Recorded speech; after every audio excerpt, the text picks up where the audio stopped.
नमस्ते। एक बार फिर आपसे मैं जुड़ गया हूँ एक और बहर को लेकर। और ये मेरी मतलब बड़ी पसंदीदा बहर है। बहुत सारी गज़लें मैंने इस बहर पे लिखी और वो ख़ास तौर से इसलिए है कि ये जो बहर है ये तरन्नुम में पढ़ने में बड़ा मज़ा देती है। मतलब सच में मज़ा देती है। ऐसे नहीं है कि मैं ख़ुद इस पे कंफर्टेबल महसूस करता हूँ, नहीं।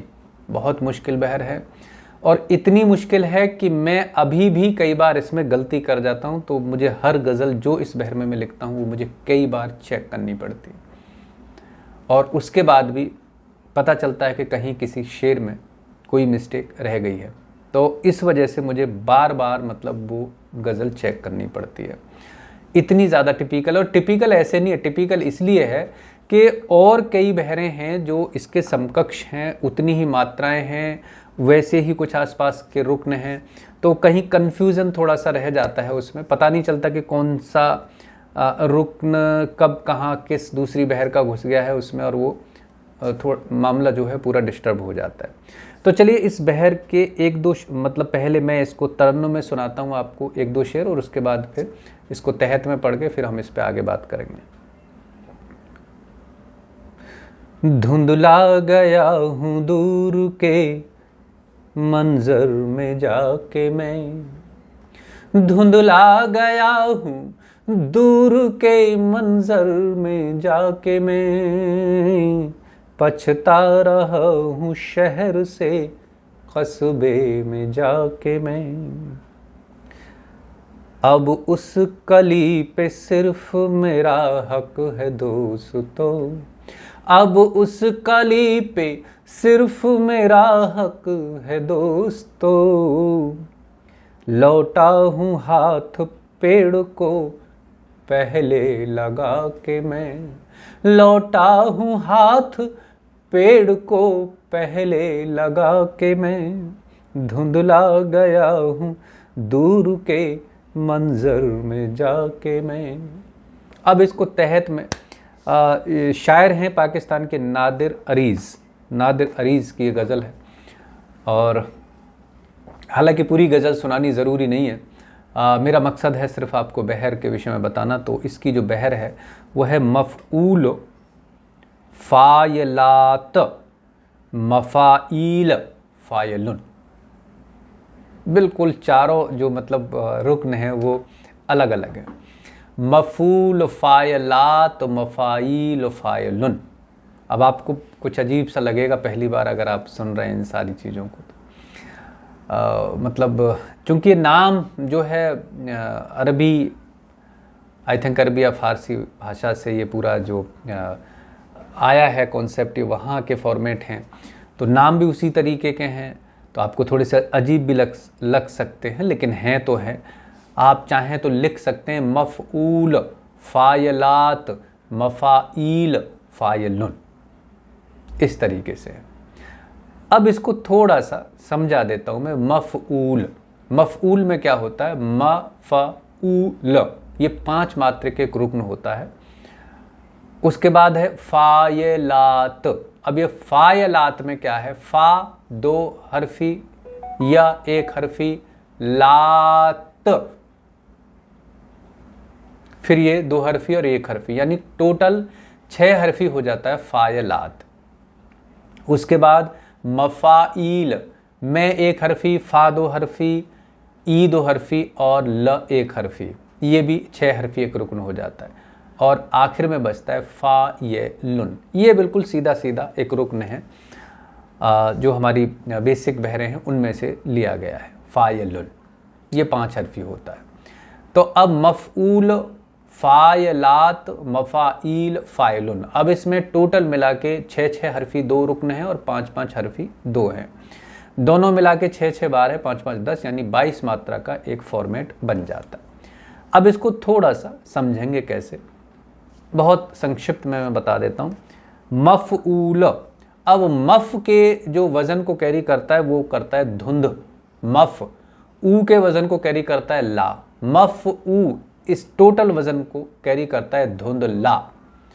अब ये रुकन क्या है? मफ़ऊल। अब ले के वज़न को जो कैरी करेगा वो करेगा गया में से ग। मफऊल के टोटल वजन हो गया धुंधला, गया में से गा उधर ऐड हो गया, तो ये हो गया मफऊल। उसके बाद बनता है मफऊल फायलात। अब फायलात को कैरी कौन कौन से अक्षर करेंगे?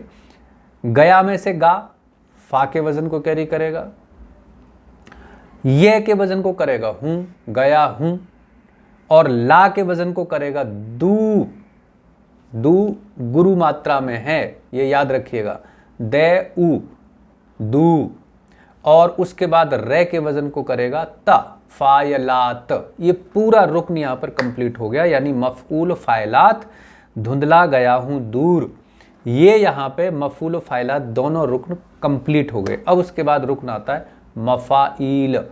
अब मफाइल में जो म है उसके वजन को कैरी करेगा के, ये इसकी मात्राएं गिर जाती है क्योंकि मैं जो है वो एक हरफी है, तो इसलिए यहाँ पे हमने के लिया है। ये के लिखा तो जाएगा लेकिन बोला क्या जाएगा? के। धुंधला गया हूं दूर के मंजर। अब उस मफाइल में फाई, फाई के वजन को क्या कैरी करेगा? मंजर। और उसके बाद रे के वजन को कैरी करेगा मैं पर भी मात्रा डाउन कर दी गई है। तो ये हो गया के मंजर में, के मंजर में, इसका वजन क्या है? मफाइल। ये मफाइल को कैरी करेगा। और उसके बाद है फायलुन बचता है, तो फायलुन के वजन को क्या कैरी करेगा? जा के में।